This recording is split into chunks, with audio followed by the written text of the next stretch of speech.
የናዝሬቱን ኢየሱስን ይዘን ወደዚህ ከተማ መጥተናል። ማንም ሰው በእግዚአብሔርና በሰው መካከል ያለውን ያንን የጥል ግድግዳ ሊያፈርስና ዓለምን ነፃ ሊያወጣ የሚችል ከሰዎች መካከል ማንም የለም።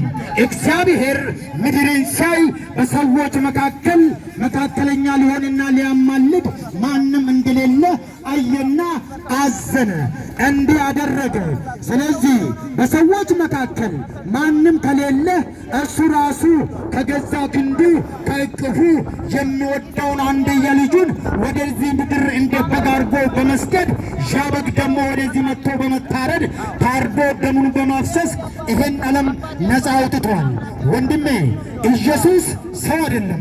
ሰው ነው የምትል ኢየሱስ ሰው ብቻ ተጠራ የማይበረግግ ኃይል የለም። ይሄ ስም ሙሉ ስልጣን በዚህ ምድርም በሰማይም አለው። ዛሬ ወንድሜና አይቴ በዙሪያችን ሆናችሁ የምትሰሙ እኛ እዚህ ቆመን የምናወራ ተረት ተረት አይደለም። ሕይወት ነው የምናወራው። ሕይወት የሚገኝበትን ነው የምናወራው። ጌታ ኢየሱስ እንዲህ አለ፣ ወደ እኔ ኑ እኔም አሳርፋችኋለሁ። ዓለም ከሚሰጣችሁ የበለጠ ሰላም እሰጣችኋለሁ። እናንተ ሸክም የከበደባችሁ ደካሞች ኑ። ማን ነው የከበደበት? ሸክም የከበደበት አለ፣ ያቃተው አለ፣ የተጨነቀ አለ፣ ጨለማ ውስጥ ያለ አለ።